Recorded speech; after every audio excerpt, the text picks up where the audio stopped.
For Woody Anderson Ford, inviting you to come test drive any one of our over 100 F-150s. From rock-solid, dependable work trucks to our state-of-the-art Platinum Series, we've got an F-150 for you. Test drive one today, and you'll understand why the F-150 is the best-selling truck in America, going on 48 years in a row. Just as successful offenses and defenses are built on teamwork, Woody Anderson Ford is powered by our people. Our sales and service teams are well-trained to save you time and money. And because we want your business again and again, no one will work harder to earn it. Our mobile service teams come to your home or business for oil changes, brake work, tire rotations, and more. And the great thing is you don't pay extra for it. We come to you with mobile service at no extra charge. Proud to be local, family-owned, and at your service for over 62 years. Woody Anderson Ford, Alabama's F-150 Superstore. If hunting and outdoor recreation are your passions, it all starts with the right property. That's where I come in. I am Bo Butler with Southland Realty and Auction, a hunting and recreational land specialist and a Jackson County native who sees land through a hunter's eyes. Just as you trust your guide on a big game hunt, you can trust me to find the perfect property for you. Thinking of selling? Let me help you make your land attract buyers. Remember, Bo knows land. Call me at 256-609-0512. Hi, this is Wes Neighbors. I'm here with Sam Fleming with Fleming Roofing and Restoration. Sam, tell the folks about Fleming Roofing and Restoration. Hey, Wes. Our company, Fleming Roofing and Restoration, specializes in commercial and residential roofing and repairs. I'm a fifth-generation Huntsvillian, and our family's been doing construction business in Huntsville area since 1965. Sam, what kind of roofs does Fleming Roofing and Restoration do? Our guys are skilled enough. We can come out and address any kind of leaks or issues you might have on your commercial, on your metal roofing, on your shingles. We can do anything, and we can offer you a solution to repair it, or we can replace it. You guys also do insurance restoration. Our staff has 10 plus years of experience as insurance adjusters, and we really do know the inside and out of the claims process at Fleming Roofing and Restoration. Check out Fleming Roofing and Restoration online at FlemingHSV.com, or you can call or text them at 256-651-9440. Hey, Wes, we show up.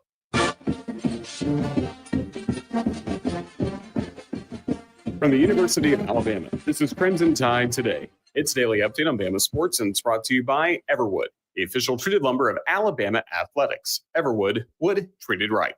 Hello again, everybody. I'm Roger Hoover. Here are our post-game thoughts from Alabama men's basketball head coach Nate Oates following Alabama's victory at Auburn on Saturday. I know the game wasn't meaningful as far as SEC regular season championship results or any of that, but looked to me like they were trying to get the win. They brought their best guys. They didn't sit Denver. Perun was obviously playing well. He kind of killed us with 34-8, hit some big shots. So, we went against them on their senior night, and I think we showed what we're capable of being moving forward. So couldn't be more proud of a group of guys. Nobody in the country's gone anything close to the 7-game stretch. We had to close the year to come up with a win against number one team on their home floor. Happens to be our arch rival to close it out. After the adversity we faced, we could have easily folded. I'll have more in a moment. Producing championship quality lumber is not an easy process, but at Everwood Preserving, it's our only process. Wood treated right. Everwood offers top-notch pressure-treated wood for decks, outdoor structures, commercial jobs, and more that you can build your reputation on. When it comes to quality, we're on the winning team. Visit your local Everwood dealer today and discover the difference for yourself. Everwood Preserving Incorporated, the official lumber of the Alabama Crimson Tide. If you missed last night's edition of Hey Coach and the Nate Oates Show presented by Alpha Insurance, catch it on demand on the Alabama Insider Podcast, available on all podcast platforms. Crimson Tide Today is brought to you by Everwood. Crimson Tide Today is a production of the Crimson Tide Sports Network from Learfield.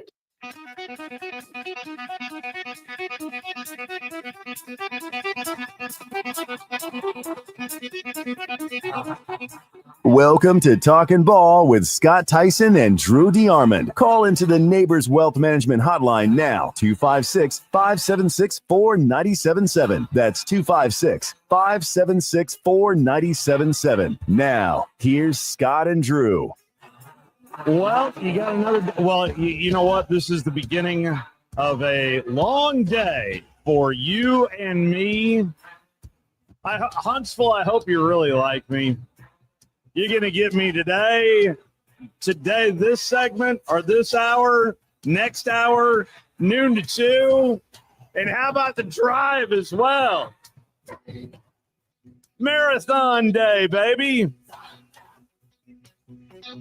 By all means, if you'd like to call into the Neighbors Wealth Management Hotline, you can do so at 256-576-4977 is the telephone number. Some wild news out of the National Football League yesterday. I mean, surely to goodness, I think the New York Jets just proved to everybody what I have always thought about Justin Fields. Wow. Justin Fields. Now it's the Jets' problem. So, oh, you mean the guy where they fake a punt and they bring him in? Oh my gosh! I'm standing there in the end zone. Listen. Is this the story you were going to tell? You see that I wear these headphones. I mean, I'm half deaf anyway. Right. Wearing headphones, but even I hear in the end zone 1 1 1 1 1 1 1 1 1, and I'm just like. Really? We're really doing this, Kirby? We're really doing this. The fake punt. Yeah. To end all fake punts. Yeah, there we go. But there was some significant news in terms of free agency. Najee's got a new home. Well, I think it's a good fit for him. He's getting nearly $10 million. Going to get Harbaugh'd. Yeah, I mean, we know if there's one thing we know what Jim Harbaugh is going to do, he's going to run the damn ball. So, and I don't think drink milk. And I don't think they signed Najee to not be the starter, so to speak. Yeah. So, I mean, I think definitely. And I thought that I knew his contract was up with Pittsburgh. Yeah. And I was like, Pittsburgh they just gave $150 million to DK. They're trying to decide if they're going to sign Aaron Rodgers. I just sort of figured they were going in a different direction that with running back. And I said, well, they probably won't bring Najee back. And he's probably not all that upset because the offensive line wasn't the greatest. He had good years in Pittsburgh. He did. But, and a friend of mine brought up a great point. Najee's, from Northern California. So that's right. He's going home somewhat to Southern Cal. Sam Darnold is now a Seahawk. Well, that's going to cure everything, right? Well, here's the thing, Sam. But is he going to be back? Is Geno still there? No, he got traded. He got traded to the Raiders. Oh, that's right. Yeah, he got because Pete Carroll's trying to put the band back together. Man. That's right. He'll get the thought of your boy Brock. But I mean, here's the thing with the Seahawks though. They don't have DK. They got rid of Lockett. They really don't. I think, no disrespect to Sam Darnold, who had a hell of a year last year. Yeah. I think he's going to realize he's not in Kansas anymore when he looks at the wide receiver room that he's throwing to with the seat bags. Tad bit different. Yeah, he's not going to have the Jefferson freakazoid. He's not going to have these freaks out there that he had with Minnesota. So the free agents that are still available, right? At least in terms of, I love how the NFL ranks their free agents. Yeah, on their own website. Nick Chubb is still out there. Oh, really? Yep. DeAndre Hopkins is still out there. I would tell the Miami Dolphins. I understand you've got A-Chain or however they're pronouncing it now. They seem to change it every 3 weeks. Oh yeah. Probably due to my good friend down there in Aggie land, but Owen the curmudgeon. But to me, if I were them, I would sign Nick Chubb. I think he's a heck of a player. Now, I understand why some teams are hesitant, though. I mean, he's had 2 major injuries, and that's to his knees, and so I'm sure that's why he's still out there and people are waiting. But he's a heck of a player when he's healthy, and we'll see what happens there.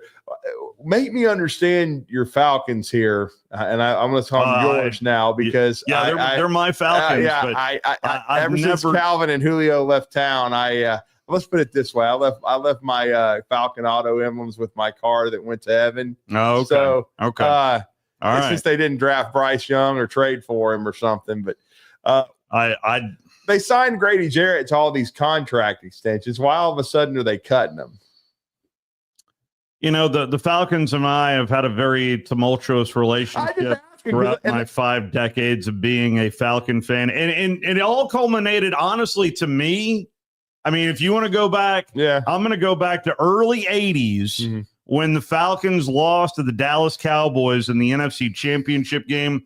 And then 2 years later, I hear a press conference of Rankin Smith Sr. saying, I feel this organization is plateaued, so we are going to get rid of Lehman Bennett.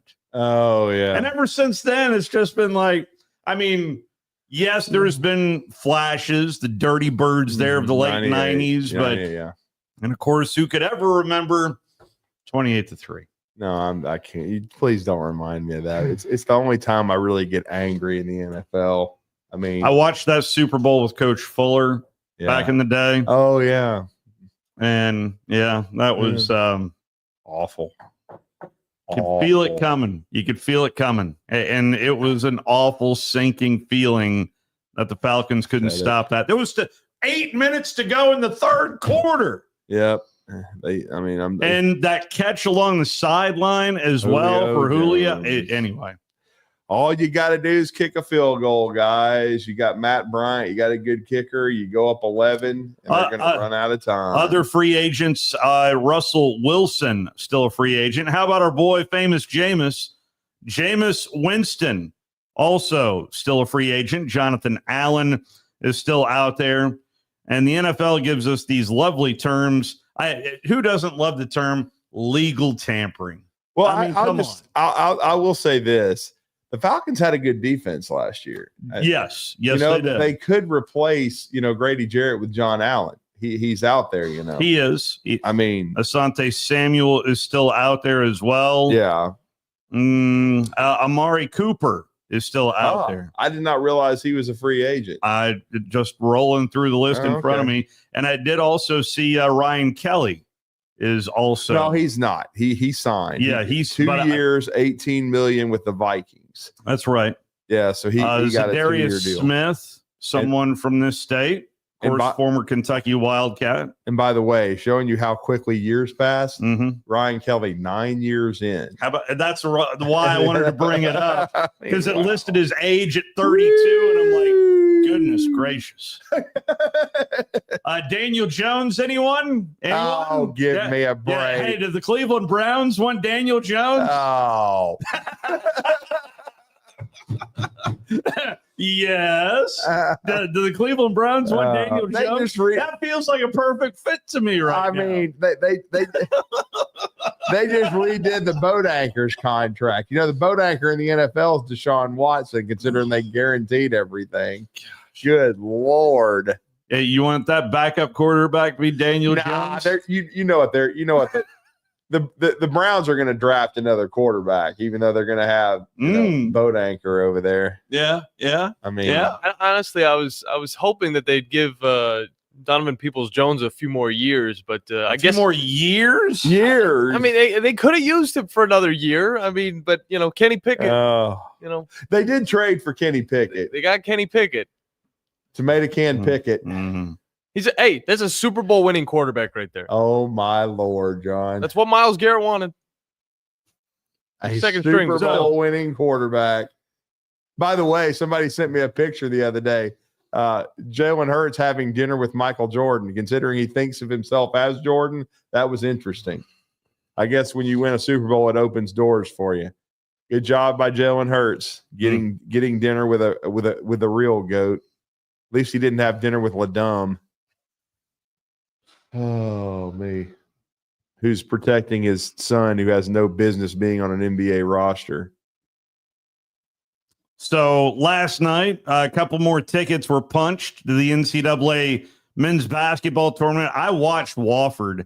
Yes, I was sitting there mesmerized at the SoCon championship game, and Wofford ends up your Terriers punching their ticket to the big dance. And they were what, 6? They were the 6. Yeah. That was a 6 over a 5. Wow. Right there. And trust me, when we were down at Sanford, I noticed quite a few people showing up. And I never saw Bucky show up, but I saw quite a number of the staff show up. They did not look too thrilled to be there. Well, I mean, They went home. Yeah. I mean, Yeah. they weren't even in the finals. So these conference tournaments, I mean, they're really tough in these mid majors. I mean, I felt bad for Brian Hodgson. They were up 8 with like 8 minutes to go. Oh, really? Yeah, and then they lose by 13 to Troy. Yeah, Troy went on a huge congratulations. run. Well, yeah, we're Troy. happy for our state. Absolutely. Here. Yeah, and Scott Cross, he's been on this show. But Hodgson, we have an interest because former Alabama assistant. Right. And I'll give the Sun Belt a shout out. I mean, Hodgson and those guys knocked off Richie Riley in South Alabama, who were the regular season champs. It was the Sun Belt had a good year. Yeah, I mean, it was a good league. Coming up on the program today, we're going to talk some SEC tournament with Chris Lee. You might want to crop out that interview for later, if you know what I'm saying back there. Also, we're going to talk some Georgia basketball and spring football with Anthony Dasher. And there's a lot of people and I talked about this with Wes last night on the drive, right? Of whether or not people are still of the belief that Kirby is the gold standard, and Wes is not really buying into it now. Of just because of what I've heard out of Kirby over the last year, depth was a real issue for Georgia last year, specifically on the O-line and the D-line. It was. And just to see how Kirby transitions to this new era of collegiate athletics, of just everything around it, and seeing these new positions come open of general manager of a football program, and see how that might change the direction of certain programs, including the Georgia Bulldogs. So I'll be interested to get Anthony Dasher's thoughts on the football program, but certainly basketball as well. What kind of work do they need to do to secure themselves? Do you think Georgia's securely in the NCAA? Are they? I mean, I want to get Dasher's thoughts, but I thought I said this, because I kind of had written Georgia off about a couple weeks ago, and then they won 4 in a row. They did. And the one that kind of the Florida game was huge. Well, Florida was huge, but the other one that had my antennas going way up is, I'm not going to lie, I was still believing that Texas would find a way, and Georgia went over to Texas and just laid waste to them. Yeah, they did. I mean, they just blew them out. I've been waiting for Texas to show up all year long.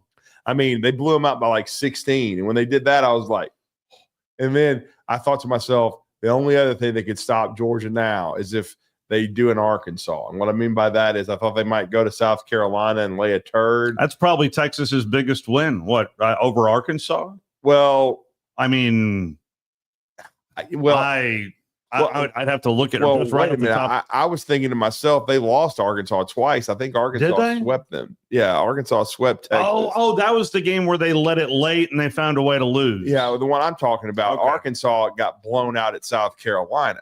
And so, yes. And so yes. I'm thinking, Georgia may overlook South Carolina, may lose that game. That could be crippling, but they handled business. I think they won by 11. And once they won that game, I just sort of felt like, okay, Georgia's going to win the season finale. They're not going to blow it. I believe, I believe it was Vanderbilt that they played. Yeah. And I was like, yeah, Georgia, if they win the last 4 and they go from 16-11 to 20-11 in this conference in the SEC, they're going to get in. And I know they're the 11 seed but I felt like, I already had 10 teams in. Vanderbilt was the 10th. I was like, they're all locks.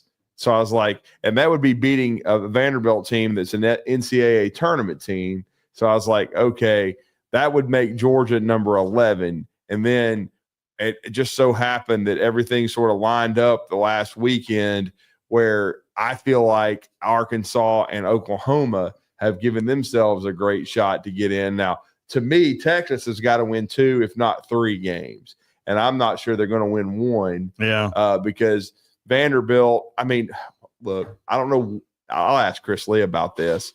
Now that Vanderbilt is much better and they don't have the Jerry Stackhouse / Avery Johnson albatross around their necks, where they've got an NBA guy that has no clue how to coach in college, even though I know Stack had some critical acclaim from other coaches for what they did offensively. I'm just talking about the rosters he put together.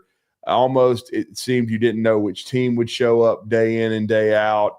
He had some good players, but I just kind of felt like he didn't know how to run a program, in my opinion, on the college level.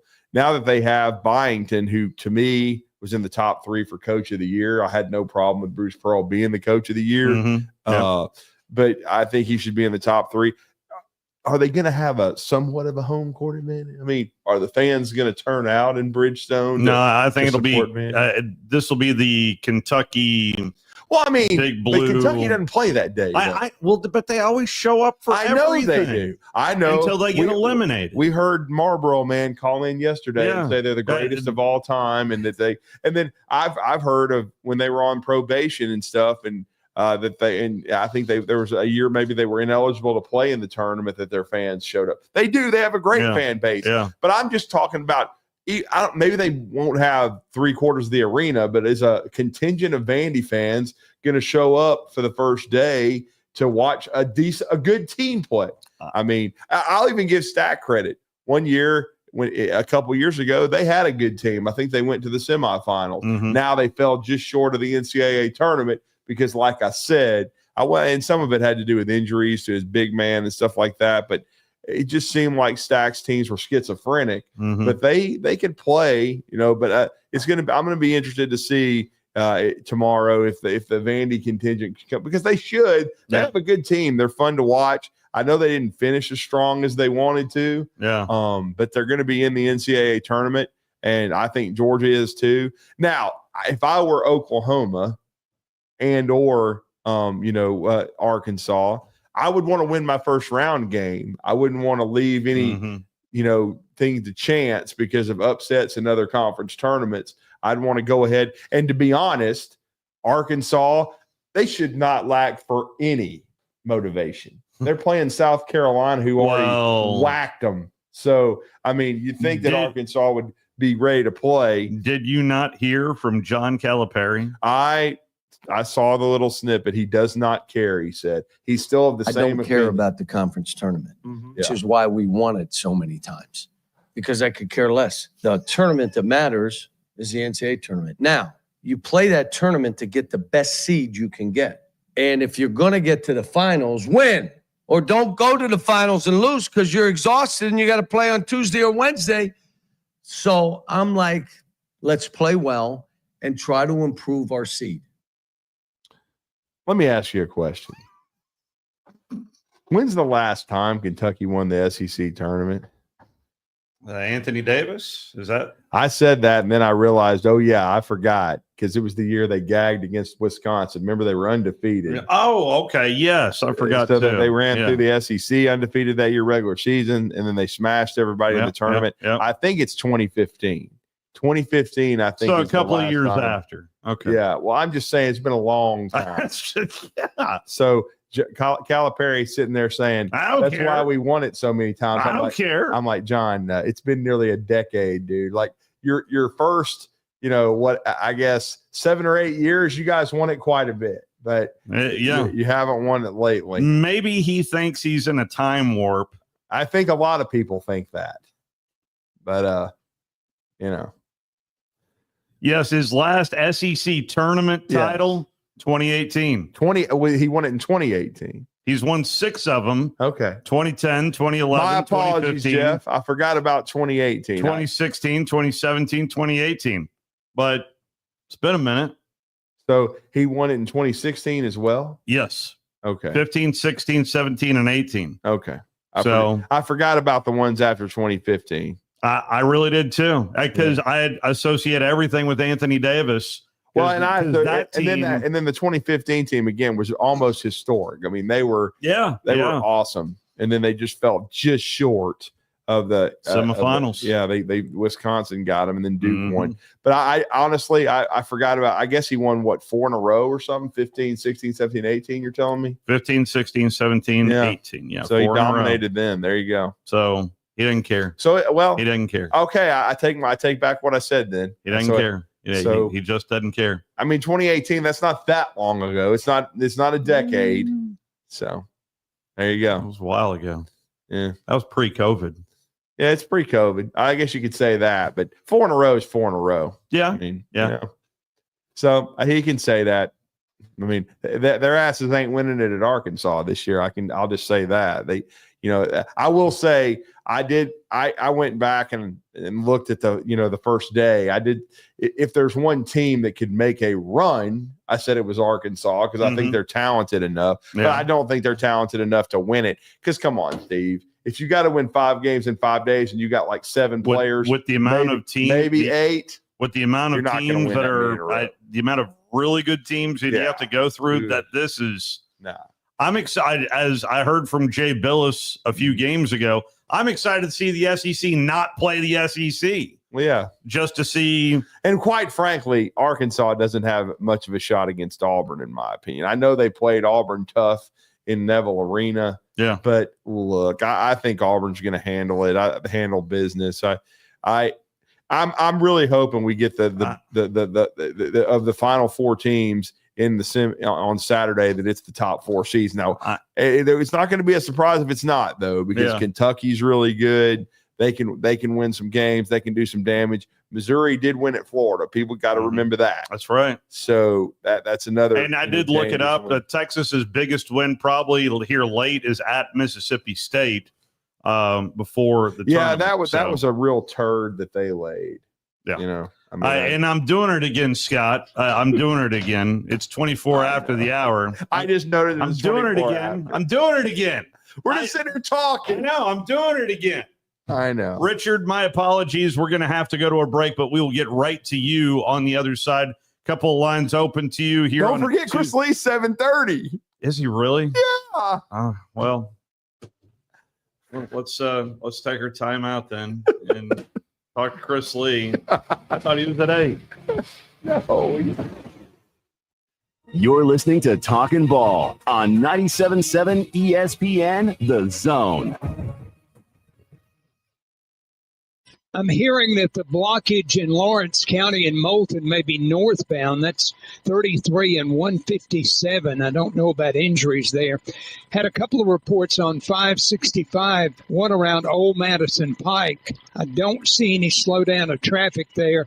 Had one reported around County Line as well. It's moving okay. From routine care to heart failure, Dr. Randall Burns and the team at Huntsville Heart Specialist on Bob Wallace have the expertise to care for all matters of the heart. Captain Eck in the Valley Skywatch Traffic Center. Conference USA is bringing its premier basketball event back to the Rocket City. Don't miss the 2025 Conference USA Basketball Championships March 11th through the 15th at the VBC Probst Arena, featuring 20 men's and women's basketball teams playing 18 games with CUSA titles and NCAA automatic bids on the line. Find out who's going to be putting on their dancing shoes. Tickets as low as $40. Visit Ticketmaster.com today to experience Conference USA hoops in the Rocket City, March 11th through 15th. Specializing in simple and affordable rentals, McCurry Van and Car Rental can make sure you have just the right vehicle for your next family vacation, weekend getaway, or if you just need transportation while your vehicle is being repaired. McCurry carries Ford Transit vans and Mercedes Sprinter vans, trucks and work vans, and more. And they offer discounted rental rates for long-term rentals. Now with 4 locations: Athens, Muscle Shoals, Coleman, and Huntsville. Log on McCurryRentals.com to make your reservation now. That's McCurryRentals.com. Forgiveness. Wow, what a word. What a gift. All of us have done things in our lives that we regret. All of us have done things that are disobedient. All of us have sinned and fallen short of the glory of God. Thank God for his forgiveness. Thank God that he separates our sins as far as the east is from the west and remembers them no more. Hey, I'm John Dees, pastor at Cross Point Church, smack dab across the street from the YMCA in Madison. Check us out at cpcfamily.org. I'm here with Stan McDonald of Jacob Title. Stan, I've heard that every real estate closing at Jacob Title is a very big deal. Why is that? Wes, I'm reminded of a very impactful statement that I heard from Coach Gene Stallings years ago when he talked about big games and little games. He said he didn't like that comparison. He says, because try losing one of those little games. And if you ever do, it ends up being the biggest game all year long. Well, it's the same thing with real estate closings. Every game, every closing is a very big deal at Jacob Title. Because when it's your closing and your contract on the line, It's a very big deal, and we understand that at Jacob Title. So it sounds like whether your client is a first-time residential buyer or a multi-million-dollar investor, they can expect your A game. That's exactly right. As a matter of fact, when you bring your real estate closing to us at Jacob Title, we understand it's all about trust and confidence. And when Stan McDonald tells you that a chicken dips snuff, you can look under his wing for the box. And like Beebs likes to say, there's no doubt about it. If hunting and outdoor recreation are your passions, it all starts with the right property. That's where I come in. I am Bo Butler with Southland Realty and Auction, a hunting and recreational land specialist and a Jackson County native who sees land through a hunter's eyes. Just as you trust your guide on a big game hunt, you can trust me to find the perfect property for you. Thinking of selling? Let me help you make your land attract buyers. Remember, Bo knows land. Call me at 256-609-0512. We are your home for March Madness. In the corner, James, right corner three. Oh, it's a Tennessee blitz. The Volunteers dominating the Creighton Blue Jays in the second half. We are 97.7 ESPN The Zone.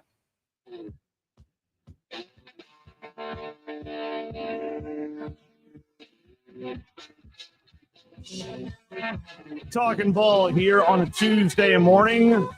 Steve Moulton filling in for Scott Tyson here this week. And the SEC men's basketball tournament cranks up tomorrow. And your home for the SEC basketball tournament is right here, as well as March Madness. This is just our preview, potentially, of what we're going to see here in a couple of weeks in the big dance. But we get an up-close and personal look. By the way, if someone tells you this team is definitely winning the SEC basketball tournament, I don't know. There is just so many different teams that could cut down the nets in Nashville. That's what's going to make this so intriguing, Drew. It really is, no question about it. And we're going to go to our first guest of the show.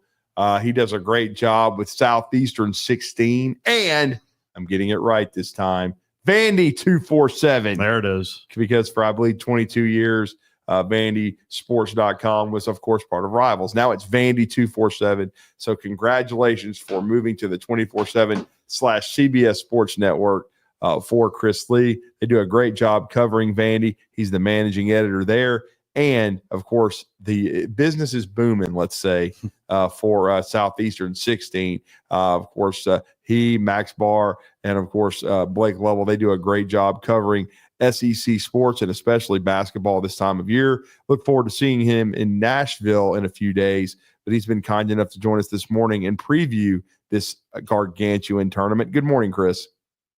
Hey, good morning, Drew. Morning. You're with myself and Steve Moulton, as you heard. He is pinch hitting for Scott Tyson. But we were asking this before you came on because Vandy has a good basketball team. I think they made the right hire in Mark Byington. I've understood the last 7-8 years why there wasn't a large contingent of Vandy fans coming to Bridgestone because they really didn't feel like I think they had a great shot at contending and winning and hadn't had a consistent program. Mark Byington, top 3 SEC Coach of the Year this year. Do you think there's going to be a nice contingent of Vandy fans there tomorrow to watch the Commodores? You know, I think it'll be better, but two things. I guess a lot of the decline of Vanderbilt basketball has coincided with a lot of years that Nashville's hosted the event. Number one, it's never been a huge travel to the SEC tournament crowd anyway. Right. Number two, I just think that, my goodness, Drew, the last time they were really relevant was the 2011 team, 2012 team, whichever one it was, that beat Anthony Davis in Kentucky for the last time and won the SEC tournament. Wow. Since then, they've been a couple of times, but they were, last time they went with Drew was, I guess they were a 9 seed. They lost like 15 games that year against a brutal schedule. I'm trying to think before that, Kevin's last year, they went to Dayton and got drilled by Wichita State. Mm-hmm. And before that, I think there was another appearance or two, but they haven't won a tournament game since 2011, I think.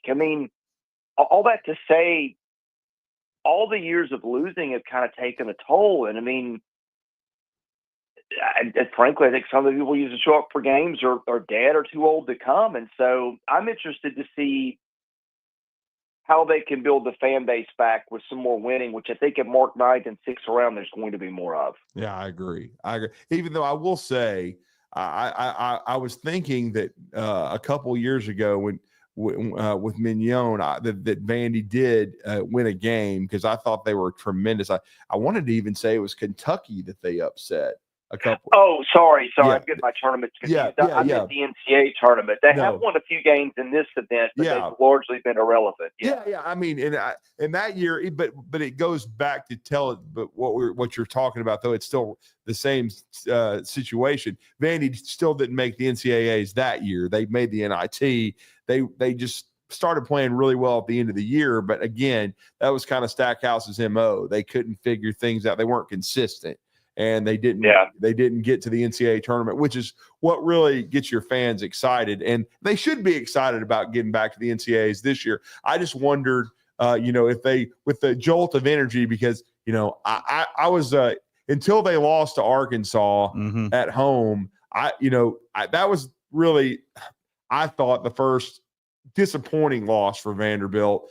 Besides, they were probably disappointed when they had the big lead at halftime, didn't win in Knoxville. But hey, they still beat Tennessee at home. I just felt like, in matter of fact, until Vanderbilt lost that game at home to Arkansas, I thought Byington had a legit shot at Coach of the Year. But still, they're going to the NCAA tournament with a roster that he largely had to completely rebuild. And I just wondered, okay, now that there's some excitement, some genuine excitement that they are going back to the dance, with the fan base maybe turn out in their home base a little bit more. Yeah, I'm interested to see it too.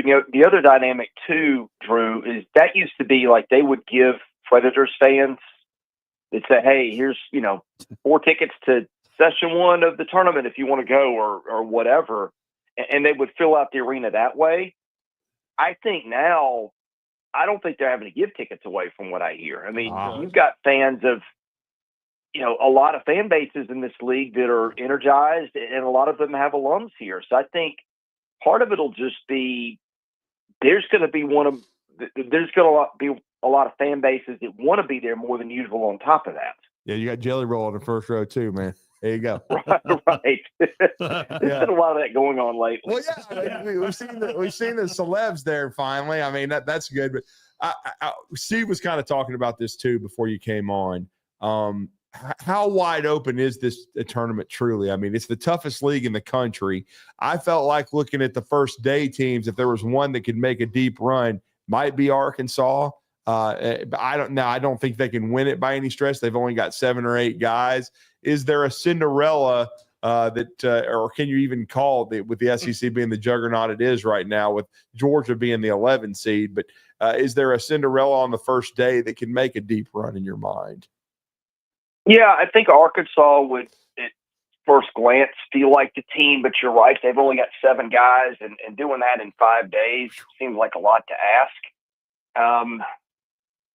I think it's the game's play that is going to be the issue for a lot of these teams, right? Like even winning 4 in 4 days is going to be tough given the teams you're going to play. I mean, Kentucky always plays well in that event, but they get Alabama in day 2, and if they get back by that, I mean, Alabama plays fast.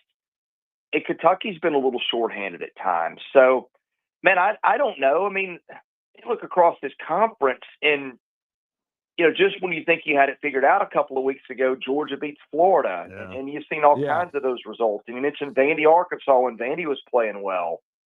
The one thing I can guarantee is that I won't get it right when I make my pick, but I don't know if I'm trying to think here. A&M's always interesting. They just can't shoot. Yeah. They were on a heater there in early January too. Yeah. I mean, Texas, maybe just because of Johnson, but they got to get by Vandy, which they didn't do a couple of weeks ago. Yeah. I don't know. I look at it, guys, and I don't have any clarity. Ole Miss with its guard play and its age, but they got Auburn in game 2 if they get by Arkansas or South Carolina, and then I don't know if Auburn's going to want to go into the NCAA tournament on a 3-game losing streak. So I don't know. Everywhere I look and turn and see somebody outside the first 4 seeds, I just see confusion and a lack of clarity because that's been the way the league's been lately. Well, Chris, the way I'm kind of breaking it down is I'm looking at the top 4 seeds and I'm breaking it up into those 3 pods of what's the one team those top 4 seeds don't want to play. Here's my opinion. Auburn doesn't want to play Arkansas. Tennessee, in my opinion, doesn't want to play Vanderbilt. Florida and those 3, they don't want to play Missouri. And Alabama, it's got to be Kentucky. Those would be, Kentucky. At least in terms of the 3 pods. Do you agree, disagree with any of where I went right there, Chris? Yeah, I think that's probably spot on. I think the issue with the first 2 is that if Auburn gets Arkansas, then again, that's a 7-deep Arkansas team that is in the middle of its 3rd game. If Tennessee gets Vanderbilt, that's a Vanderbilt team that has just been, like clockwork getting in foul trouble every game. And that's game 3. And I have seen this event so many times where teams will win a couple, and then in game 3, the shots just start front rimming every time. And Auburn and Tennessee aren't 2 teams you want to really play under that scenario.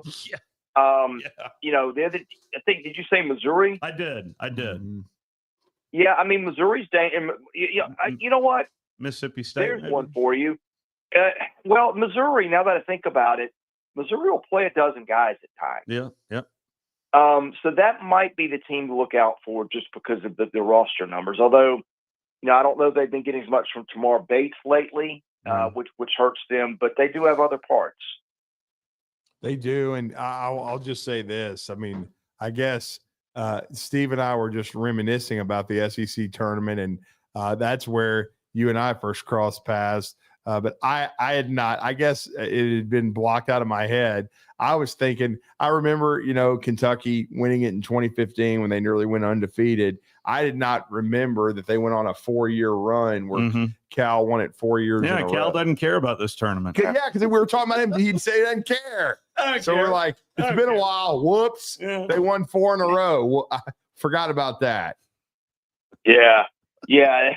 They used to be the Kentucky Invitational not long ago. By the way, the fans would. Yeah. Well, and think about it. That's as much a sign of anything as of the times in the conference. So some of that has to do with Kentucky not being what Kentucky once was. But Drew, you and I used to go to that event, and it was, half Kentucky in the building, and they would, it was like, it's like, are you taking Kentucky or the field? And it's not like that at all now. Yeah, and that's been enjoyable, by the way. But but I will say this: you made another great point, because Steve and I were talking about this before you came on. As I'm taking a swig of my Diet Sundrop, I just have to say this. It's a big gulp. Yeah, no. But Steve, we brought up because you were thinking Anthony Davis, and I thought that yesterday too. Yeah. But he just made a great point. They didn't win it that year. That's right. No, they didn't. Won. Yeah, that's right. So see, we forget about that, and then they did win it in 15. But I guess I had blocked it out of my mind that they'd won the 4 in a row, because I do remember Jamal Murray and them. They were great, and I watched them just dismantle Alabama. By 20. By the way, Chris, I read a report yesterday that said Tennessee is a dark horse to win the tournament, and I was like, dark horse? Dark horse? What? Dark horse? They're the 4th seed. Any of the top 4 are not dark horses, man. What the hell is that? That's dark horse. Anyway, I just found that somewhat appealing, but it just kind of goes to show you can't really stick your neck out too far without looking silly. But this whole tournament feels like it's just going to be a meat grinder to me, Chris. Yeah, that's exactly what it is, and that's why when you asked me a few minutes ago to pick teams in this scenario, I just hemmed and hawed, and that's what you happen when you have. Look, you've had the top 4 teams on this line have all been number 1 seeds in bracketology, like within the past 2 or 3 weeks. Yeah, at various times. Right. Yeah. you've got, I mean, it's not going to happen, right? But you got 14 teams in this thing that can make the NCAA tournament. Yeah. 14. Oh, maybe we should go back to Lenardi has Southeastern 13 14 right now. So you're yeah, maybe we should go back to Southeastern 14 and honor that for a week. Oh, But, wow. you know. You mean like softball? I don't know. Where all of them make it. All of them make it. That's right. No, or even baseball. So I guess that's a good segue, though. So in your mind, the 14th would be Texas, correct? So what do they have to do? Do they have to win 2 games, 3 games? What does Rodney Terry have to do to get themselves back on the right side? I mean, I don't know anymore. Probably a couple, but hey, you know, first of all, how many bid steals are there? That's one thing to watch. Drake won its conference tournament, which is with a good development right there. I don't think we've had any bid steals so far. No. That I just wonder, like, how seriously is the tournament committee gonna take this, the NCAA tournament committee? Because I think they have not really given these games a lot of consideration. And Blake and I were talking about this the other day, guys. He made a good point, though. A lot of that's based on Vanderbilt's run in the tournament 2 years ago not mattering, and the one that A&M made in the tournament, I think the year before that, not mattering. Yeah. But you can also go back and look, and I don't remember what the net rankings were. Vanderbilt, I think, was 80 in Ken Pom, which is pretty, what do you say? The net and Ken Pom mirror each other pretty well, not exactly. Yeah. And I think Vandy was 80 in the net. Now think about it. And A&M was, I think, in the low 40s and had lost 8 in a row at one point. So maybe I've unfairly ascribed the tournament committee not considering those games. But it feels like to me, still, I do question how much they matter. I think, honestly, guys, human nature is you've got a big process. You've got a lot of moving parts. You've got more moving parts this year, right? Because you've got so many teams from a conference, and you have to follow all these rules of, well, if they met this many times in the regular season, that they can't meet till this game or that game, and you got travel logistics and different cities and stuff and all sorts of things. I think the bracket's going to be more complicated than usual, and I just wonder, is the committee going to kind of use that as a little bit of a crutch to get as much stuff settled between now and then? In other words, if Texas gets a couple wins in the tournament and those 2 wins are in the regular season, do they get in just by virtue of the timeline? And if you win those 2 in the SEC tournament, do you not get in because, hey, that's more work, that's one more thing we got to figure out, that's one more team we got to evaluate? Are we going to let them in? Or are we going to knock this team out? I don't know. Man, that's way more words than you bargained for, and I apologize for that. But I think if I just knew how seriously the committee would take these, that might be an easy answer, and I just don't. Texas is currently 46 right now in the Ken Pom, right behind Vanderbilt, which was honestly surprised me. I thought they'd be a little further down. But because I was of the opinion that they needed to get at least to the championship round. But now after looking up where they are, Ken Pom, I'm starting to agree with Drew. If they could somehow manage to win 2 games, I think they're in the tournament. That would be 14. I think that's what Texas needs. They need a couple of wins beginning tomorrow. And then the question is, okay, does that knock out Oklahoma if Oklahoma loses to Georgia? Yeah. You know, I don't think that would knock out Vanderbilt. Yeah, but I don't think so I'm sure either. There's a scenario. Yeah, I mean, I'm sure there's a scenario out there where the number of bid steals and Oklahoma and Texas making a run that might be it. I think it's improbable, but we do see some improbable things in March. Well, and look, I know you're going to be making your picks on Southeastern 16, so I won't make you pick the winner of the tournament, but I'll just phrase it like this: are you going to take one of the top 4, which is of course Auburn, Florida, Alabama, or Tennessee, Come or on, the Chris. field? Come on, Chris. I'm going to take a top 4 just because of the quality of those teams and the wear and tear. I mean, that just seems to me like the really safe answer. Yeah. Well, I have gone on the record. I had to yesterday on another show. So I've gone Florida. Top four field. Yeah, I think I'd go top four. Yeah. I went Florida to win the tournament. Because you mentioned it, Chris, all four have been number one seeds. Number one in the country in the poll. Yes, that in the is poll as well. I but mean, yes. it's a pretty safe bet. You know. Yeah, I mean, it's crazy. Who would have thought this 3 or 4 years ago? Okay, so but we mentioned it yesterday on the program, but I need to get a thought on Chad Baker Mazzara. Oh boy, with the Auburn Tigers. I mean, at what point? This feels like a ultimate juggling match here for Bruce Pearl. Of at what point do you just like I don't know how Bruce puts up with it myself, but Chad Baker Mazzara and the Auburn Tigers. What's your thoughts? Well, look, part of Auburn getting here is playing with that edge and playing to have fun and, you know, all the personality make up the roster. But it's been in the back of my head. I mean, and I feel like, correct me if I'm wrong, I feel like he would do things like that in the regular season last year. Oh, yeah. Yeah, sure did. And then it caught up to him at a really bad time. You know, probably cost them the Yale game, or certainly helped cost them the Yale game. Yeah. And, you know, you're going surely with an off season, and he's a fifth-year player, whatever he is. Yeah. Gosh, next year he's going to have to be working on a doctorate at some point, I would think, with all the extended eligibility. But I mean, you would think that like that lesson would have been learned, and you would also think like surely with that being this fresh, it wouldn't happen in the NCAA tournament again. But man, habits die hard, and that's the concern. I mean, like when you watched Auburn, and you know for the first 3 months, you really couldn't find anything that was concerning about them to say like, all right, if they self-destruct in the NCAA tournament. Yeah, I mean, you can, in other words, you can just show up and get beat by a good team, a Duke on a day, because that's who you're playing. You're playing a great team. The other way to lose is to self-destruct.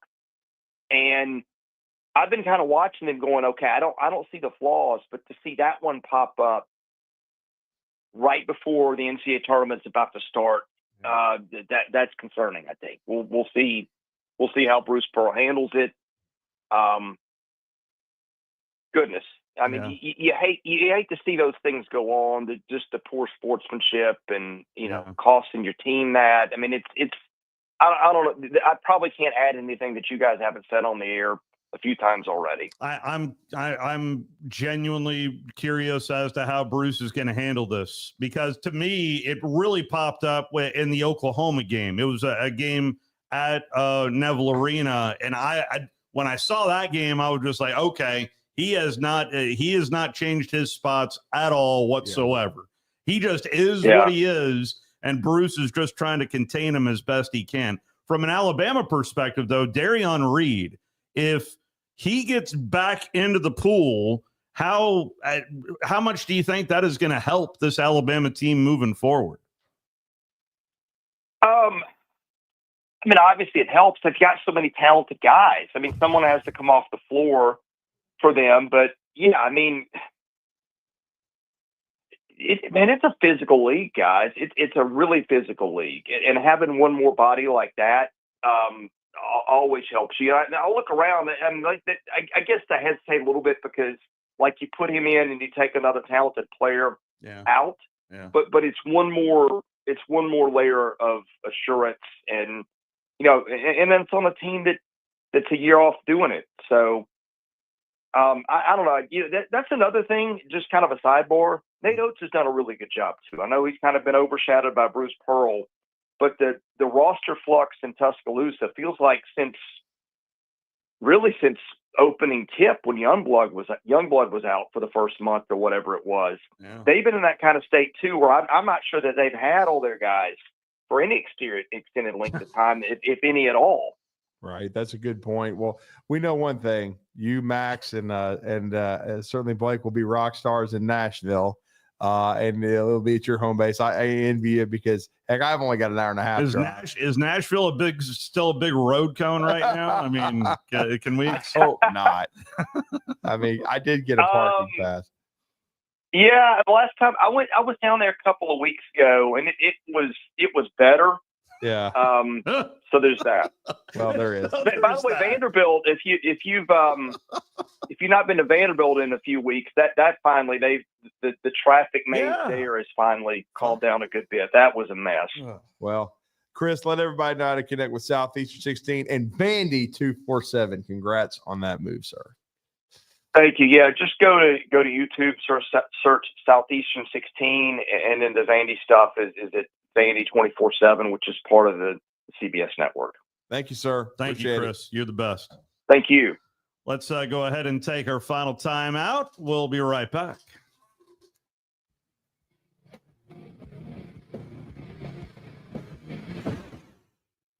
You're listening to Talkin' Ball on 97.7 ESPN, The Zone.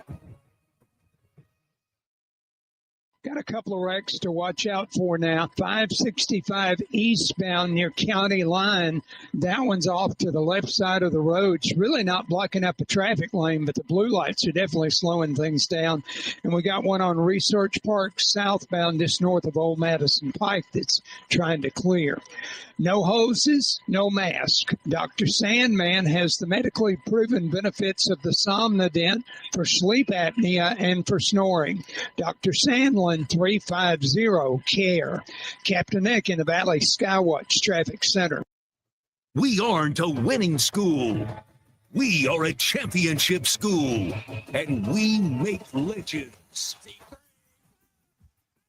Join the Crimson Tide as they look to continue to rise to the top of the NCAA basketball mountain.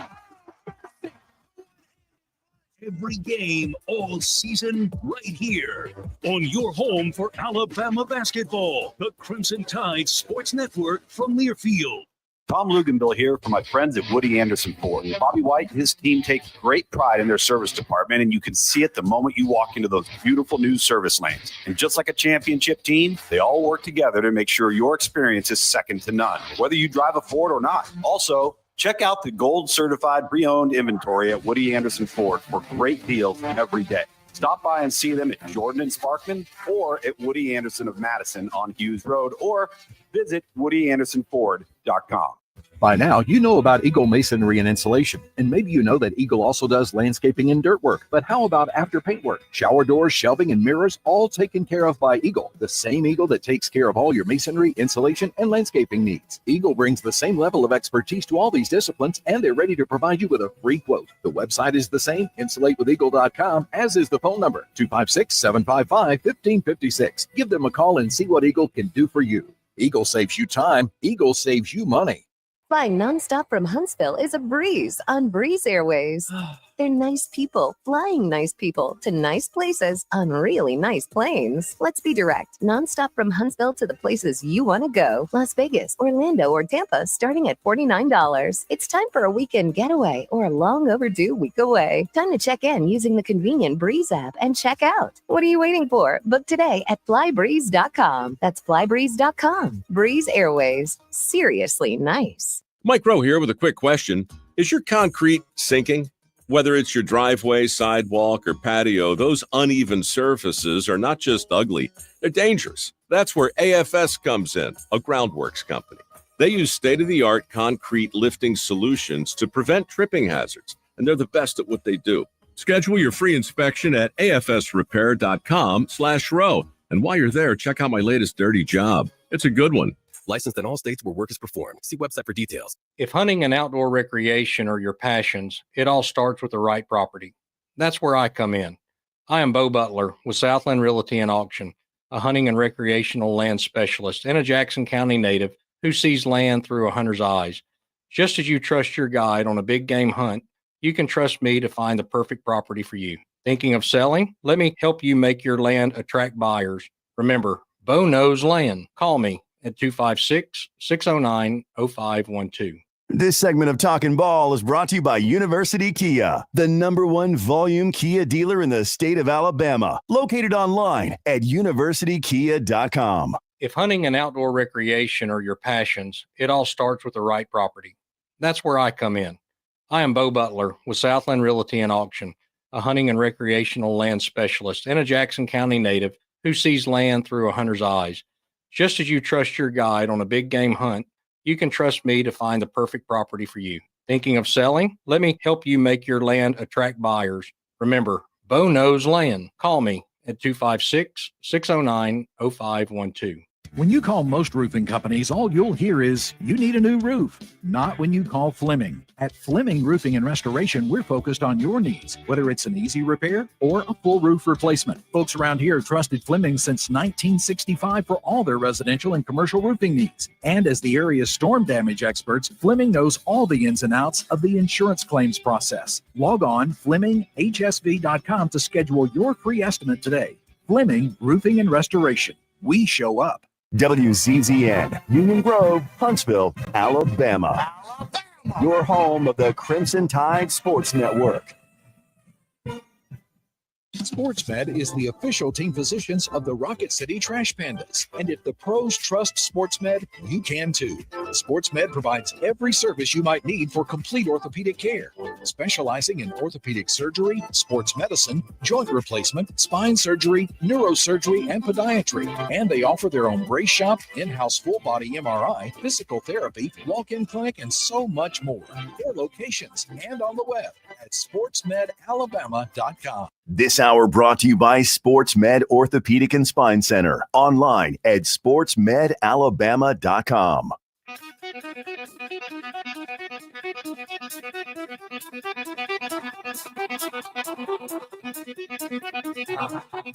Welcome to Talkin' Ball with Scott Tyson and Drew DeArmond. Call into the Neighbors Wealth Management Hotline now, 256-576-4977. That's 256-576-4977. Now, here's Scott and Drew. This hour brought to you by SportsMed Orthopedic Surgery and Spine Center. They invite you to give them a call today at 256-881-5151 to experience the SportsMed difference. SportsMed Orthopedic Surgery and Spine Center, dedicated to providing care that improves lives. Before we get to Anthony Dasher here momentarily, let's talk to Richard, who's been holding the longest. How are you? Good morning, Richard. What's up, Richard? Morning. I hung up, guys, so I didn't listen to Chris there. So you're talking about Vanderbilt, but opening day in the SEC tournament's open seating. Yeah. And usually the tickets are cheap. So, right. Usually the lower bowl is full, although, tomorrow you have an afternoon session, which is, no idea how the attendance will be. But like Vandy usually has a pretty good, attendance there just because they're playing on Wednesday night. And usually, you can get a ticket for $10 or so.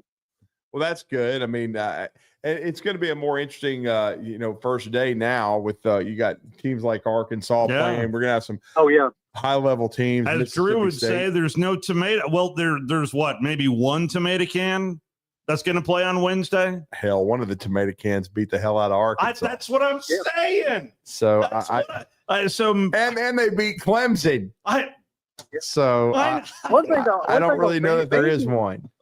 Vandy won a couple of games a few years ago because they beat, Alabama with Pippen flopping all over the court. Yeah.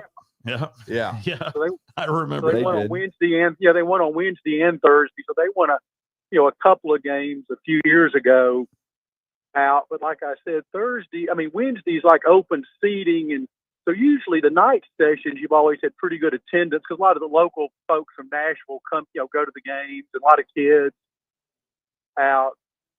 So, like I said, usually pretty good. But like I said, the afternoon session is going to be kind of an unknown on the attendance.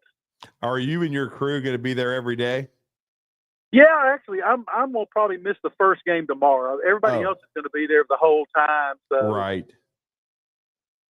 Out. So, so I will be there on sometime on Wednesday. Yeah, so I'll get up there. I'm hoping to get to I'm hoping to make it by the second game on Wednesday afternoon. Yeah. That's Texas and Vanderbilt, by the way. Yeah, and that's a huge bubble game for Texas. It is. They have to have That's that their game. NCAA tournament playing game. I'm more hoping than for likely. horns down, go home. That's my theory too. Horns down. All right. Send them home. Exactly. Don't wish them to make anything. You know what I'm saying? They had their fun in football. Richard, good to hear from you this morning. Yeah, good. See you guys later. Let's talk a little Georgia athletics if we can. Georgia also at day one. In fact, it's going to end day one tomorrow night with Oklahoma taking on the Georgia Bulldogs. I mean, that's how tough this league is. Yeah. Georgia's won 4 in a row. Yep. They're 20-11, and yet they're the 11 seed. And we still think they're in safely. I do. I think they're in the NCAA tournament. No doubt about it, no matter what happens in this game with the Sooners.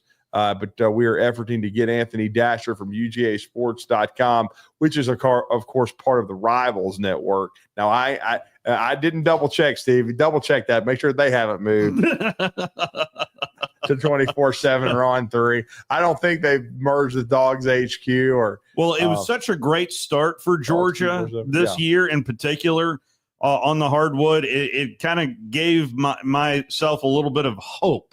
Well, and then all of a sudden, the middle of the schedule happened, but then the Florida game happened. Yeah. To me, it really felt like Florida.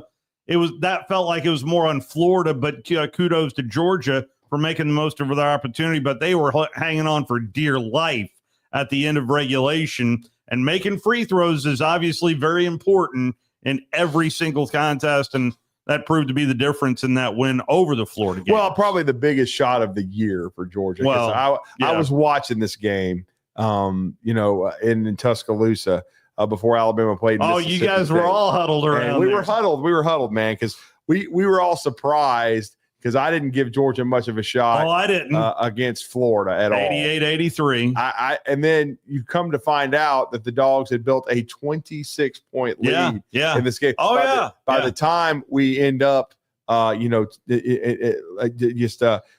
tuning in, Georgia within 5 minutes took a 2-point lead. Yeah. I'm like, wow. Florida did. Florida did over Georgia. Yeah. But then, I was going to say, the biggest shot of the season, Blue Kane, he made a 3 to put them back in the lead by 1. They get a stop. They make some free throws. They get some defensive stops down the stretch. They do a nice job on the glass, and they win that game 88-83. And that kind of, I thought, the last part of the season, last 2 weeks, that was the jumping off point to get Georgia into the NCAA tournament. I thought that win over Florida, and because think about it, I think the Gators have won 8 out of 9, and so they've been the hottest team in the SEC. That was a huge win for Georgia. Well, and it goes back to the start of the SEC season for Georgia. They had back-to-back wins over Kentucky, and that was at Stegman Coliseum, and they also beat Oklahoma out of the gate as well.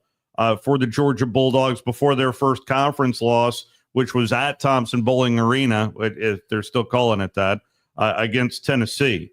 So then they turned around and played Auburn, and also lost at Arkansas as well. And if memory serves, that was Arkansas's first SEC win.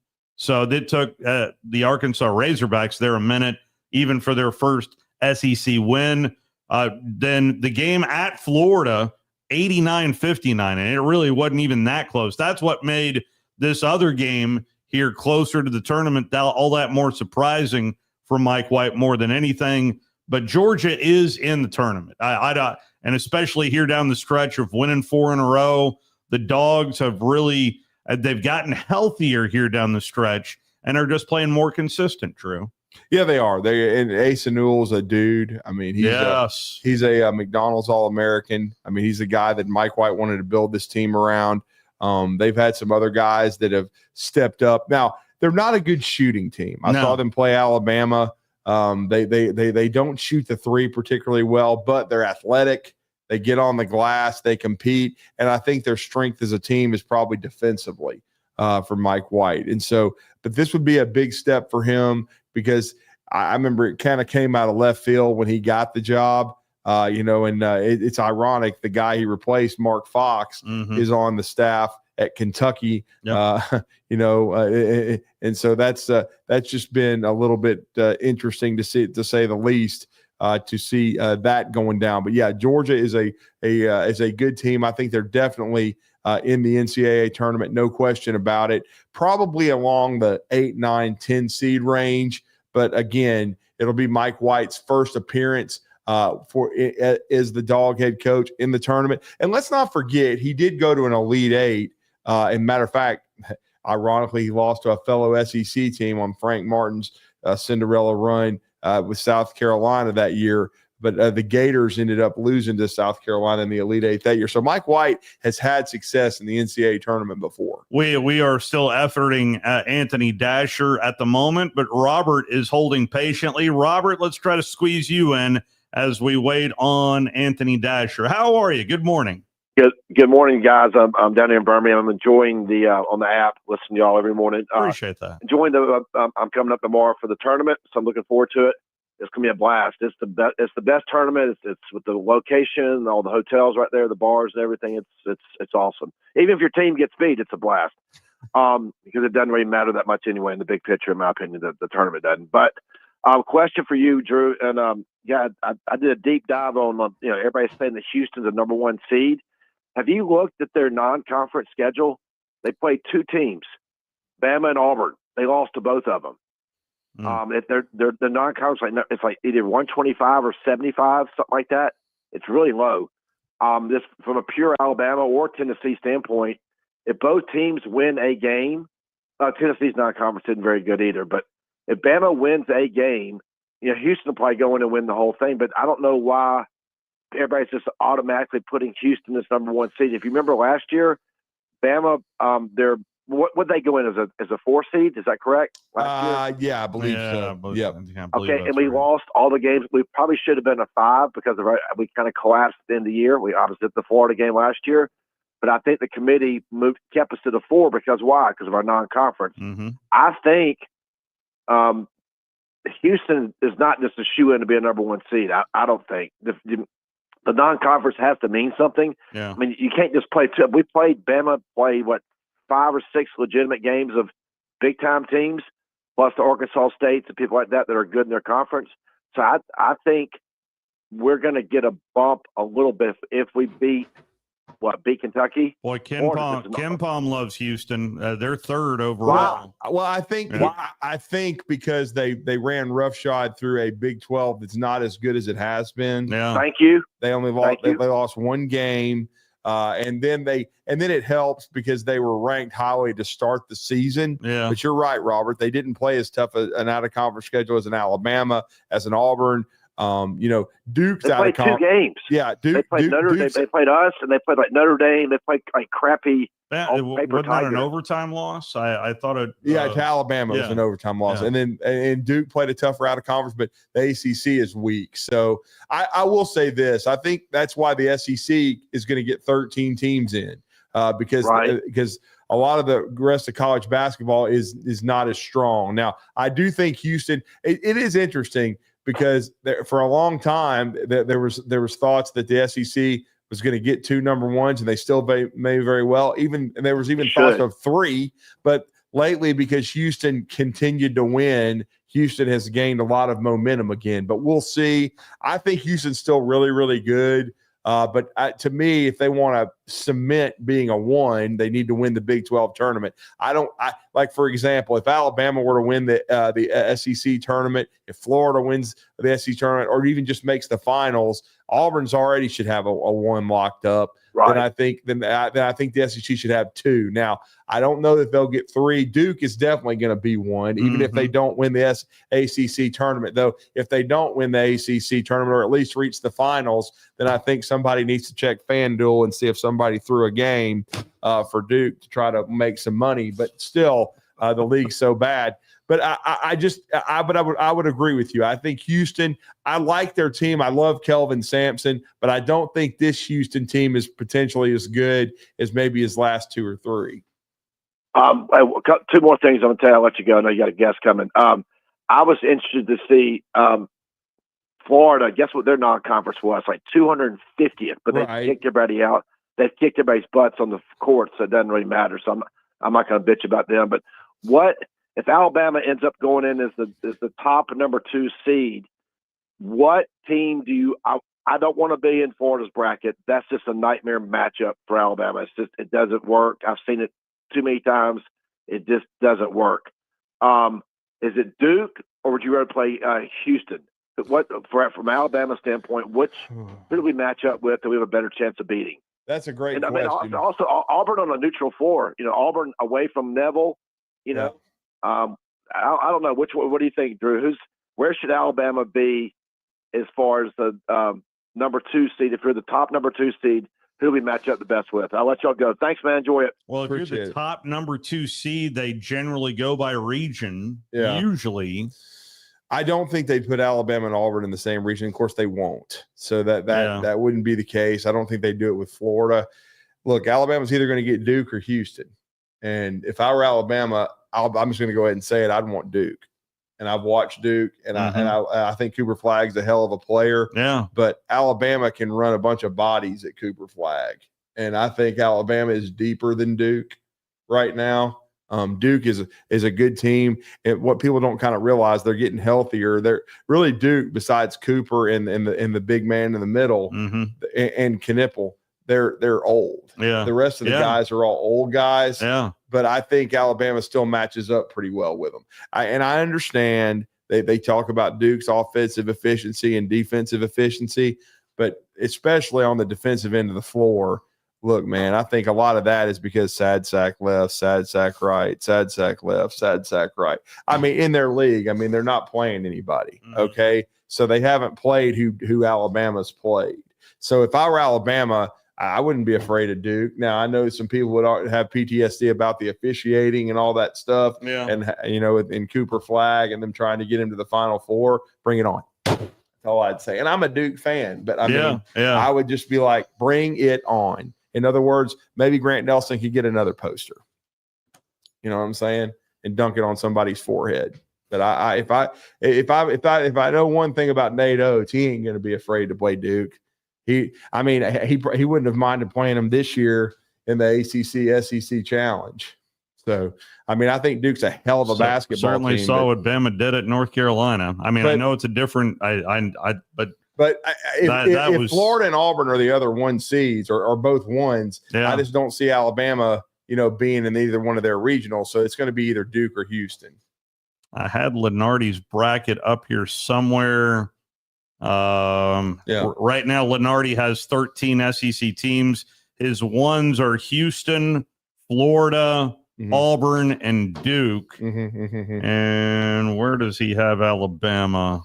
He does not have Alabama and the Auburn, which is the South.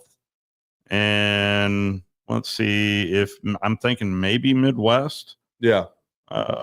Yes, the Midwest right now taking on Wofford right out of the gate to play the Louisville Drake winner in the 7-10 matchup. But that's right now.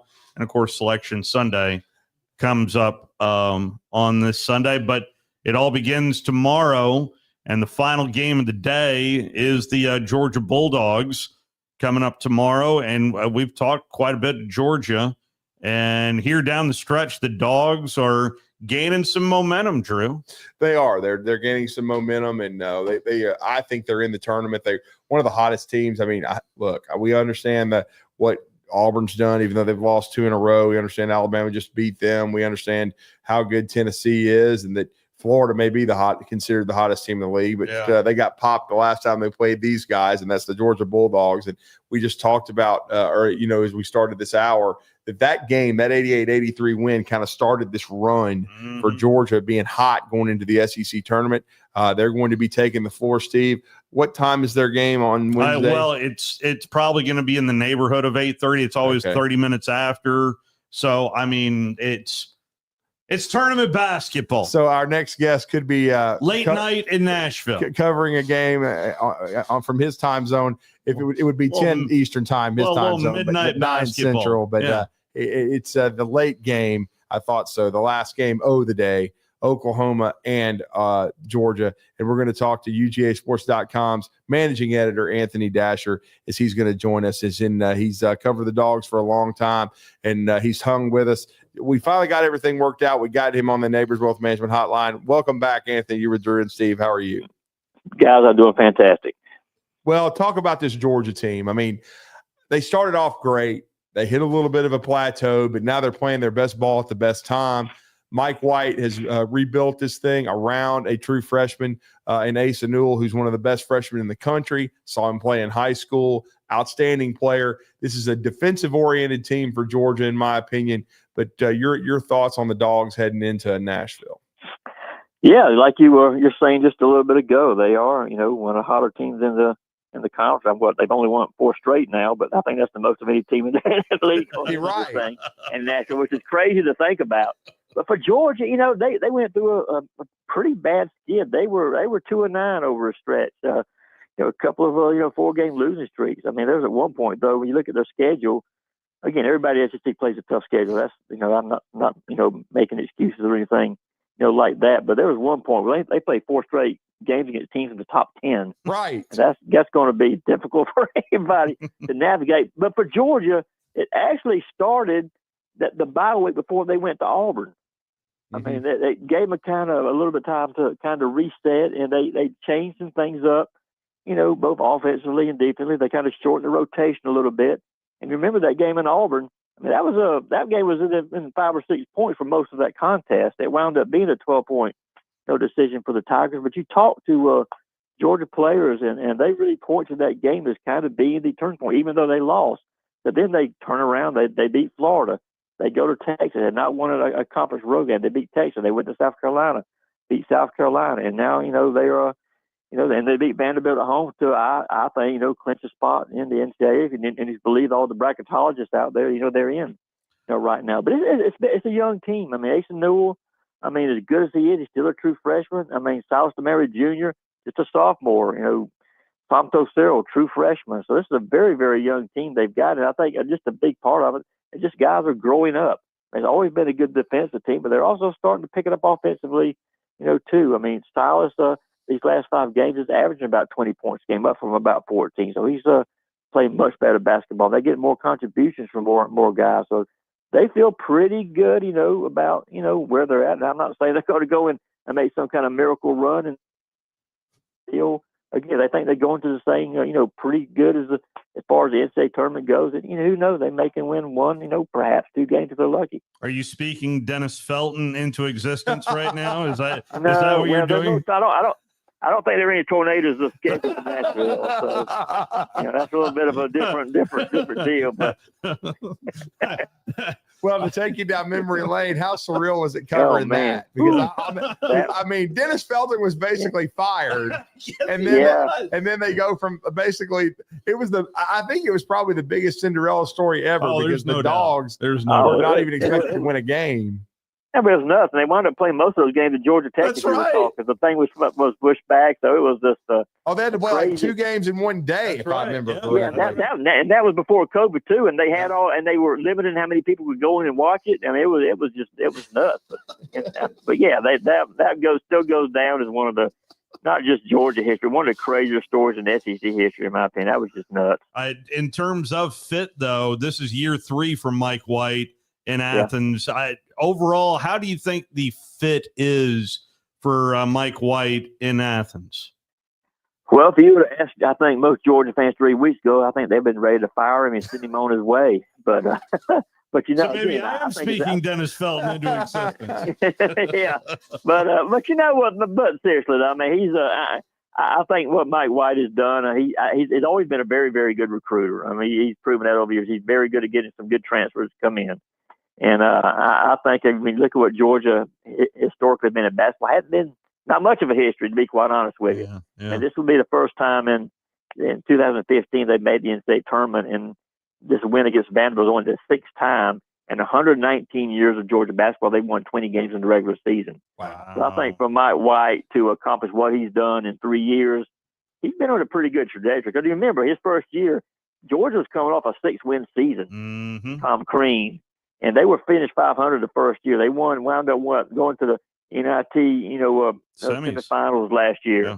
And now they're going to the NCAA. So it's been a gradual climb, year in and year out. So I think it's been a great fit. I think he's done a good job. And I think now, you're getting more Georgia fans kind of warming. People in this conference, they want instant success. They want you to win championship right off the bat. They don't, in all sports, they don't want to give you too much leeway. But I think he's been a good fit. Well, and now they have a pretty tough draw. I mean, Oklahoma is probably in, but they're going to be playing with a little bit of desperation. But they are going to be playing the Sooners tomorrow night, and then you get the Big Blue Nation. So Kentucky is going to take the arena over. But yet they did beat Kentucky. They beat Kentucky soundly in Stegman Coliseum earlier. That was very early in the season too. Now both teams obviously have gotten, I think, a lot better. Since I think the game will probably look entirely different, just as far as the way it's played and then the success both teams have. As far as that a second game, would be if Georgia happens to get past Oklahoma. It'd be a fun one to watch though. Like I said, they're playing with a lot of confidence now, something that wasn't present, a few weeks ago. Well, I just said this before, but before Steve comments. I thought the biggest shot of the season, because I'll be honest with you, you would have found it humorous. I was at the Alabama-Mississippi State game, and I knew Georgia was playing Florida. I just assumed the Gators were going to win the game. Yeah, me too. And then I'm tuning in. Yeah. Whoa, okay, Georgia's going to win this thing. And then as we're watching the Gators take a 2-point lead, then I come to find out that they had been up 26. I'm talking about Georgia. Yeah. What? Yeah. And then, but I thought the biggest shot of the season was Blue Kane, though. Yeah. He makes the three to stop the doubt. bleeding and then to help them get over the hump. Yeah, I agree 150% on that. Blue Kane has had the biggest shot for Georgia this season without question. He's become a little bit of a cult figure in Athens. Nice. Kind of a quiet, unassuming kid. You look in the stands, the students all have the Blue Canes with them, waving them around, and been pretty funny with all that. But he's a guy whose game. I mentioned Silas and Ace earlier.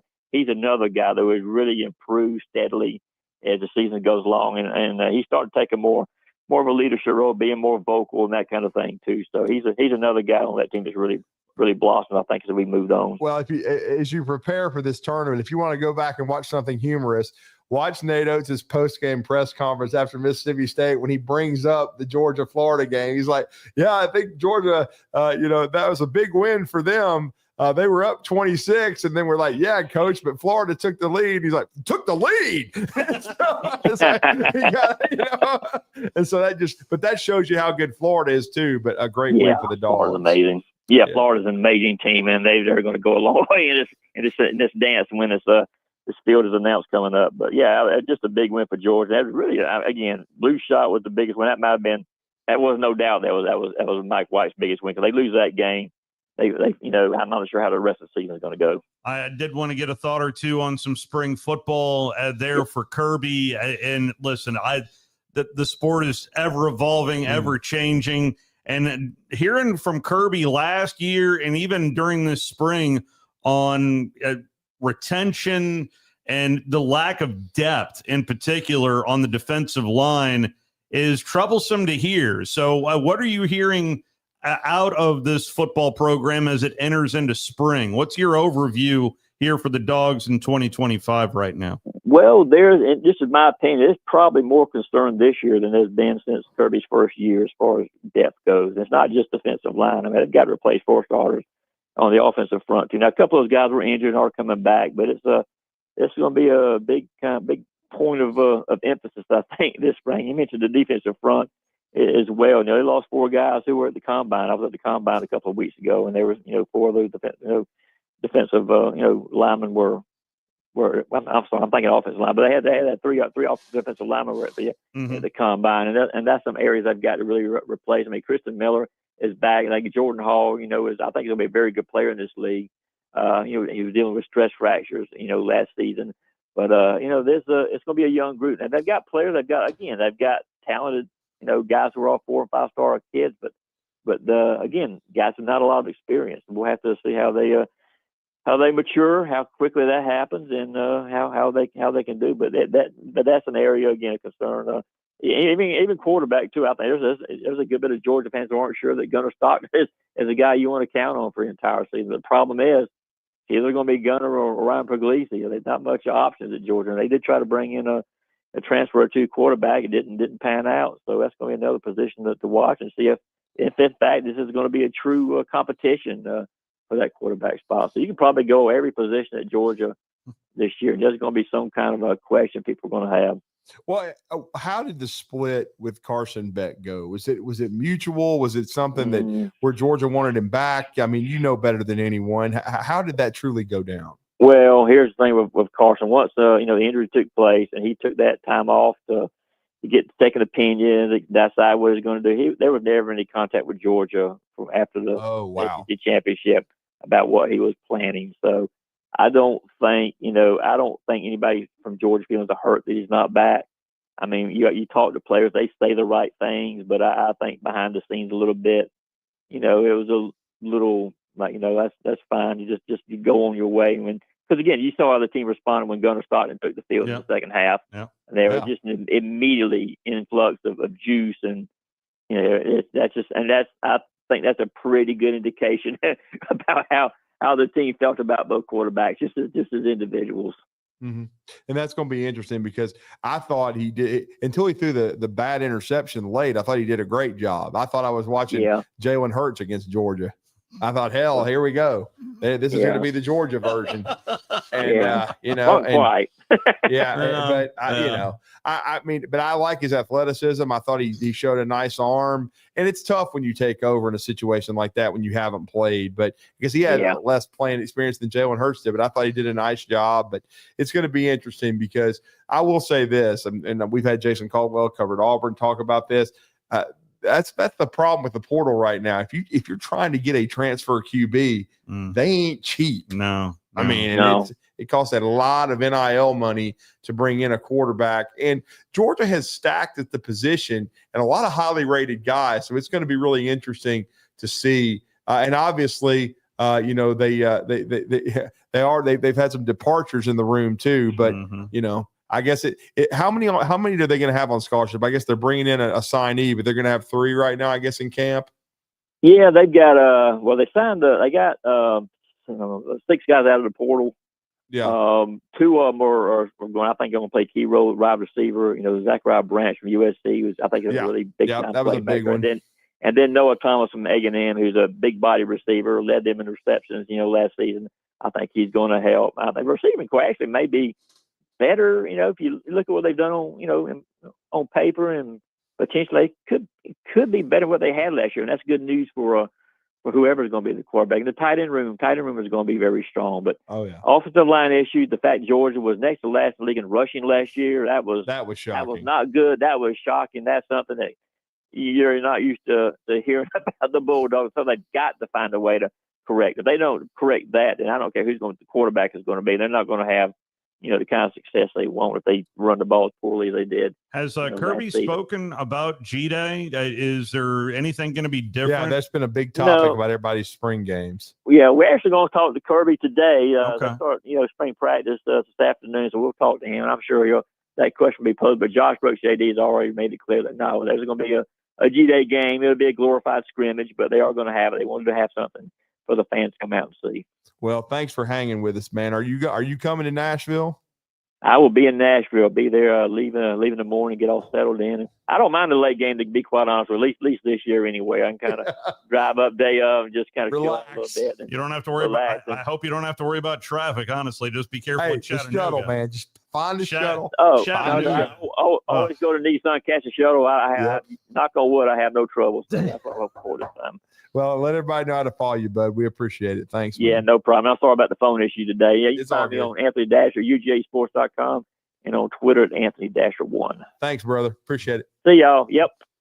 Hope Chattanooga is quite kind to him. I cannot stand driving through Chattanooga. I can't either. It's a disaster. I mean, seriously, even around road trips, when either I go to Dollywood, which I love going to Dollywood. 2, got to go to Lee, Cleveland, Tennessee. I mean, just my entire day is encompassed with how bad is Chattanooga going to be? How bad is Chattanooga going to be? Well, I got a parking pass, which means I was going to Bridgestone anyway. to use the shuttle. I mean, that's always the easiest way to do it. The life of Drew DeArmond, ladies and gentlemen, the life of Drew DeArmond. Yeah. So let's take our first time out here in hour number 2 here at 8:31. Yeah, baby. Take that, Scott Tyson. Take that. You're listening to Talkin' Ball on 97.7 ESPN, The Zone. Tom Luganville here for my friends at Woody Anderson Ford. Bobby White and his team take great pride in their service department, and you can see it the moment you walk into those beautiful new service lanes. And just like a championship team, they all work together to make sure your experience is second to none, whether you drive a Ford or not. Also, check out the gold certified pre-owned inventory at Woody Anderson Ford for great deals every day. Stop by and see them at Jordan and Sparkman or at Woody Anderson of Madison on Hughes Road, or visit WoodyAndersonFord.com. I'm here with Vice President of Mortgage from Bank of Frank Ewing, John Kendall. And John, if you're hearing this commercial right now and you're thinking of getting a new house, boy, oh boy, do you guys have a deal. We do. It's a grant. $25,000 if you're a veteran, $20,000 if you're not a veteran. This can be used for closing costs, down payment. Very simple. All you have to do is give Bank of Frank Ewing a call at 256-507-9180. And how long does this process take? Oh, it takes just a few minutes, maybe 15, 30 minutes on the phone. We'll send you a link and you fill that out in your own time. We'll approve you. Who would not want $25,000 for a new house? John Kendall, give them the phone number and online address one more time. 256-507-9180 or at bankoffrankewing.com. It's Bank of Frank Ewing giving you $25,000 for a new house. Bank of Frank Ewing in Hazel Green is an FDIC insured bank as well as an equal housing lender. NMLS number 446707. No representation is made that the quality of legal services to be performed is greater than the quality of legal services performed by other lawyers. A wise man once said, if you take care of old folks and children, everything in the middle will take care of itself. Hi, I'm Danny Aldridge, lawyer in Alabama and Tennessee. In the next 20 years, the number of those folks over 65 years of age will more than double.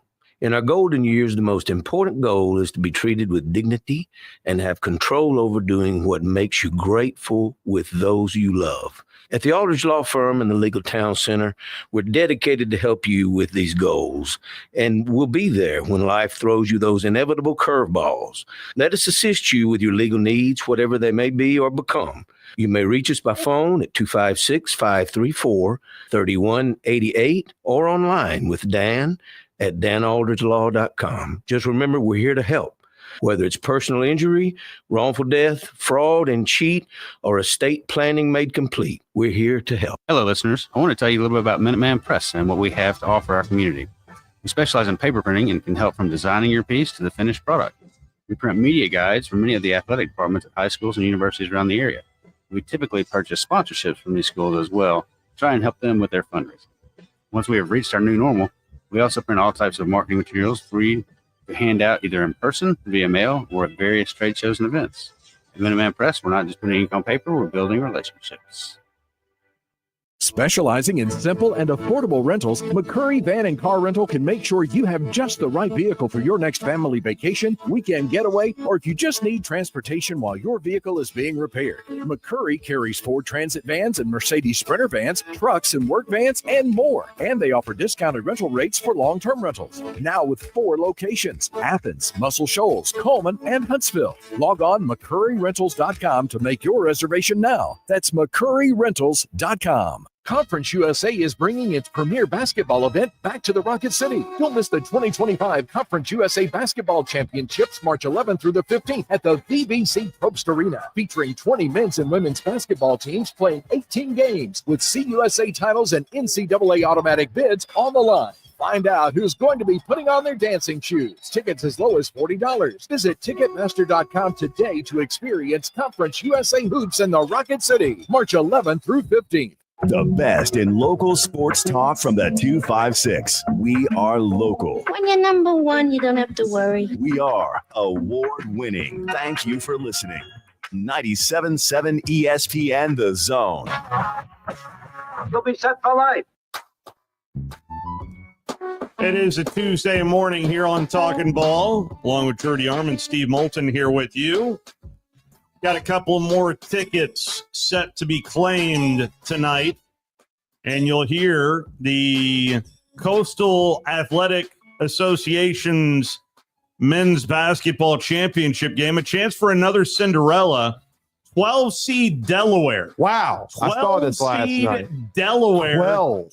They downed 1 seed Townsend yesterday, 82-72.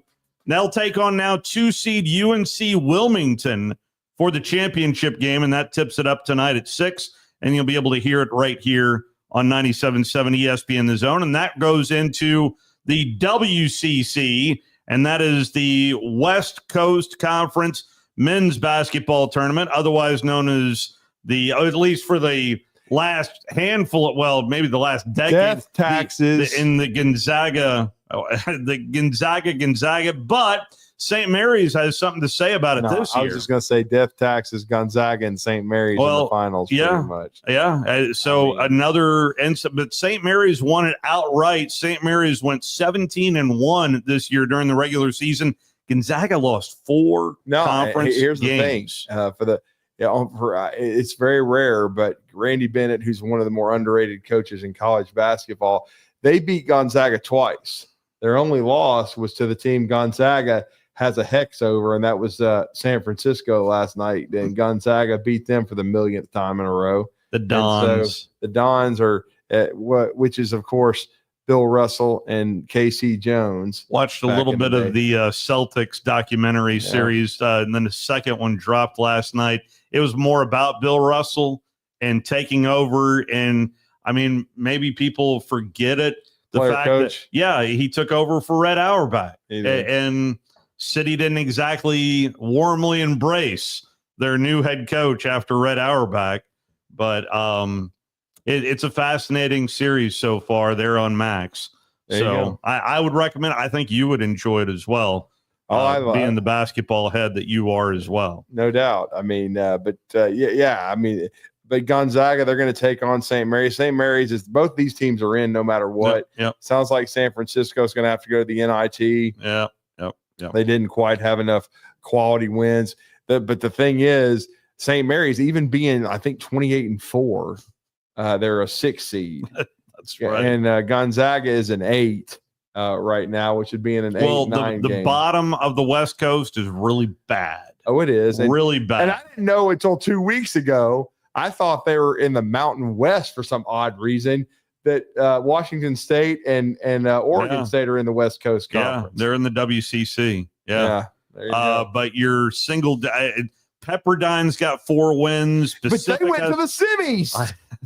Pacific has 4 wins. San Diego ended up with 2 conference wins. And San Diego's usually decent. That's awful. Yeah. I mean, to win 2 games. So that comes up tonight as well, as we'll have championship week. Oh, and we were debating this last night. I was on the phone with someone. And by the way, shout out to Brandon, our great listener. He's the one that had the Michael Jordan, Jalen Hurts photo. He had to send that to me, But poking the bear a little bit. A little bit. Humorously. Roll it right and throw it out of bounds. Yeah, exactly. But I guess my point is, just looking at these some of these programs, I'm a little bit surprised. I don't know. I guess it's hard for me. Like Gonzaga, we were talking about it. Are they going to the Big 12 or are they going to the refurbished Pac-12? They're going to the Big 12, right? I think so.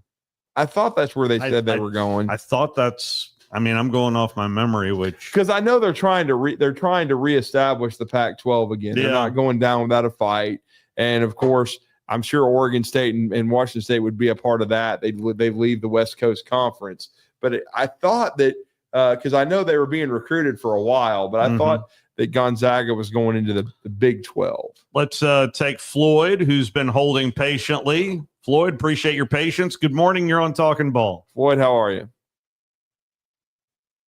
Hey, guys. Good. How are you, man? All right. Hey, Steve, I didn't get a chance to call in yesterday when y'all were doing this, but you opened the door earlier talking about Baker Mazzara. Wow. Go ahead. I had no idea that this guy was 25 years Oh yeah. Yeah. He's an old dude. Yeah. Yeah. This is your last guest called it a habit. At 25, it's much more than a habit. That's a behavioral That's who you problem. is. Yeah. That is a behavioral problem. And I don't know what Bruce is going to do about it, if he's going to do anything, because at this point when he recruited him, he had to know it. He had to have known it was a problem. This is the great debate on one, the philosophy of the player that you bring in, but the talent and that kind of seesaw balancing act of how it affects your team as well, because ultimately this team is going to be remembered, hopefully not for Chad Baker-Mazara, and rather than cutting down nets in April.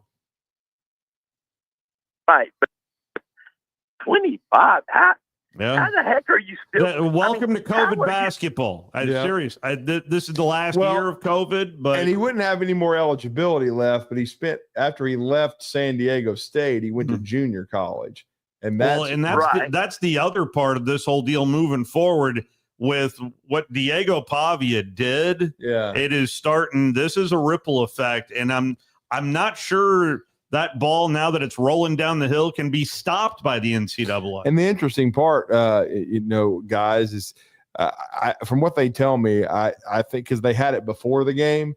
Now, Bruce Pearl has said that Chad Baker-Mazara has the option for coming back to Auburn, but he went through senior day, which was interesting. Like Houston Millett and, of course, Latrell Wrightsell did not at Alabama. Makes me wonder if Chad Baker-Mazara is going to move on. And because Auburn was ready for KD Johnson to exit stage left last year. Yeah. Are they ready for Chad Baker-Rodman to get out of there? Yeah. I mean, at 25 years old, you have to try real hard not to have some type of degree. Yeah. Or multiple degrees. Yeah. Yeah. I mean, we're talking about you've been out of high school for 7 years. And I'm like, and this guy, I don't know. He's got a more problem than just breaking a few habits. But anyway, thanks a lot, guys. All right, Appreciate thank you, it, Floyd. Thank you, man. Yeah, he just kind of is what he is, and in the past, I had problems, pointing out a single college player, but something that John Cohen told us on the drive. Yeah, they're getting paid. You know what? Yeah, and I thought, you know what? They're getting paid. They're fair game now. No, they are. You have to be able to criticize them. Don't give me this. I've said it on my show. I don't want to hear, they're college kids, you can't say anything. Bull crap. Mm-hmm. They're getting paid big bucks. If they don't want to go out and play hard, I think Rick Barnes said it best. Yeah, we're paying you to shoot the ball. We're paying you to do what we're telling you to do. If you don't, your I don't want to hear this crap. You know what I'm saying? It's just like when Sears got benched. Yeah, you're getting paid a lot of money, man. Okay, but I think that may have saved Alabama's season. I respected the heck out of Nate Oates for doing that. You're still the coach. Yeah. You still make more money than the players. This is not the NB double dumb. The NBA where the players run it. And that's why there is no coaching in the NBA because the players make more than the coaches. So they basically dictate who plays and who doesn't. I mean, it's basically a joke. And that's why the NBA is in the toilet right now because I think that's one thing where they miss so much. The late David Stern. People don't understand. He kind of led with an iron fist. People were much like they were afraid of Michael Jordan. They were afraid of David Stern. They're not afraid of Adam Silver. Adam Silver has not kept it between the ditches. This league sucks right now, and it's probably the worst in professional sports, to be honest with you. Well, back to the subject of playing time. There was no greater comment on playing time than the general Robert Montgomery Motivational speeches and phrases and devices in the world, but the greatest motivator of all is your ass on the bench. There is no better motivator. Ass meets bench. Bench bench retains ass. Ass transmits signal to brain. Brain transmits signal to body. Body gets ass off bench and plays better. I mean, it's a hell of a sequence of things that takes place. Yeah, talk about somebody that I wish he could have controlled his emotions. One of the great two-way coaches, and I'm talking about offensively, defensively, every aspect of basketball.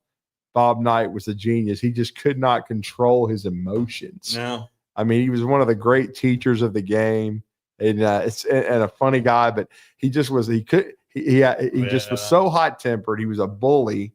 But man, the guy could coach. It's just I'm telling you, I'm still telling Indiana people, I don't care about that stupidity that happened at Texas. If you don't hire Chris Beard, you're stupid. He's perfect because it's not like he has a ton of McDonald's All-Americans. No. Yet he took Texas Tech to nearly the national championship, and he worked for Bob Knight. There's still so many people around that place that revere Bob Knight, and he would be a bridge and a great coach. He's done enough in the game. He is a great coach. I mean, everywhere he's been, they've won. He's doing a great job at Ole Miss. And look, I know it would weaken the SEC somewhat, and I've already had a very connected basketball person tell me, and I sort of thought he meant that job, but he goes, every day gets closer to Will Wade. Oh my God! He was telling me returning to the LSU. SEC. No, I think it would be Ole Miss. That would be very interesting because who knows? I don't know if Keith Carter's a fan of Will Wade's. Maybe LSU would do something that crazy and try to bring him back. But according to what they're saying, legal now. I mean, Matt McMahon. They're saying he's coming back another year. Now, once they lose in the SEC tournament. Are they gonna pull the trigger? I don't know. By the way, I haven't even checked. How's McNeese done this year? Under Western. No, Union? I did look up. They were great last year. Yeah. They got slaughtered in the tournament, and they had a hell of a regular season. But Will Wade, in his second season at McNeese, is 25-6. Okay. 19-1. They're in the Southland Conference. So how are they doing their tournament? That's what I was wanting to check out because I don't know the answer to that question. Right. Because that's obviously a one-bid league. It is. There in the Southland. And have they already had their semifinals? Let's see here.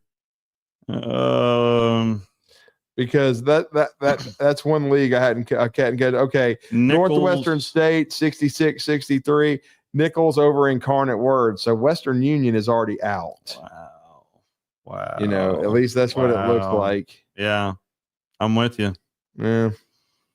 So there will be no Will Wade sighting. I don't guess. I mean, I don't. Let's see here. No, wait a minute. Now they're still in it. I guess they had a bye to the semifinals. I had to look ahead. Yeah, me too. They're going to take on Northwestern State. Yeah. And that will be on Tuesday. That will be today. Tonight, 6:00, McNeese State. On ESPNU. And then the other semifinal will be Nichols and Lamar. Yeah. So we're not completely done with Will Wade at the moment. Right. At the moment. I would have been stunned kind of if they were already out in the Southland Conference. I mean, he's dominated that league since he's been there. I mean, dominated. All right, let's take our final timeout. I'm going to turn it into our final timeout because it's our final timeout. Unless we want to roll into the Blitz. You want us to roll into the Blitz? Or you guys got stuff planned, right? No, we got stuff. We got a show planned. Okay. It's going to start on time, too. Wow. Shots all over the place. All right, let's take our final timeout. That is Captain Cool there behind the glass. You're listening to Talkin' Ball on 97.7 ESPN, The Zone. From the Fox 54 Weather Center, I'm Chief Meteorologist Jordan Dressman. Not a bad night across North Alabama, southern Middle Tennessee. Temperatures only dropping into the mid-40s. Plenty of sunshine. Once again, for your Wednesday afternoon, going to be another fantastic day. Temperatures climbing into the low and mid-70s, considerably above where we should be this time of year. Dropping only into the mid-50s as we head into the overnight, early into your Thursday morning. But I also anticipate we're going to notice a sharp increase in the amount of cloud cover. Upper 60s and lower 70s for your Thursday. I'm Chief Meteorologist Jordan Dressman on your home for ESPN Radio, 97.7 ESPN, The Zone. Just got a new wreck in Decatur. This one's going to be 6th Avenue and 14th. That one's actually got blockage on 14th, just off 6th Avenue. It's coming in as a no injury. And they may still be trying to clear that one on Research Park southbound, just north of Old Madison Pike. The one on 565 near County Line on the eastbound side is completely gone. With more than 30 years experience, D&L Refrigeration can save you money on those heating and air conditioning repairs. 256-652-1207. State license 08091.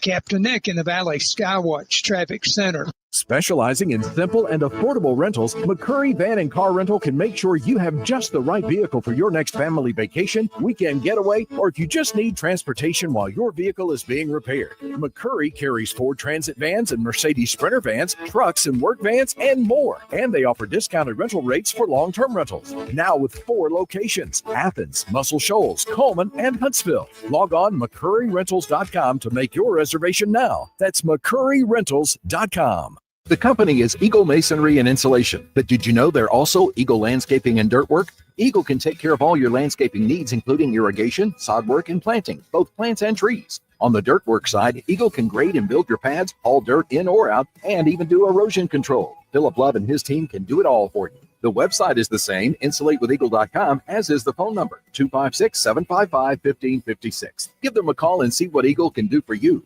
Eagle saves you time. Eagle saves you money.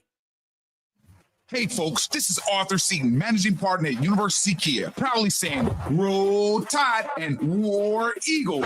Stop into University Kia today and shop one of the area's largest selection of new Kias, including Fortes, Seltos, Telluride, and Popular Carnival, and fully electric EV6. View all the great specials at universitykia.com and get pre-approved in minutes so you can drive home your new Kia you really want, because we want to see you in a University Kia. This segment of Talkin' Ball is brought to you by University Kia, the #1 volume Kia dealer in the state of Alabama. Located online at universitykia.com.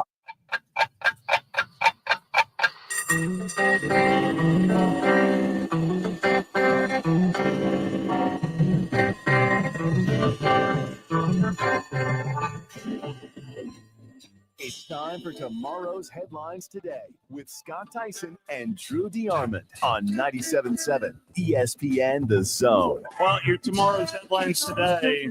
Boy, it's a big day here in the Rocket City as the Conference USA men's and women's basketball tournament fires up for the second year in a row. I heard they pulled up the ice this year, too. Yeah, no, so, we were freezing last year, Steve. So hopefully. You and I were freezing. Yes.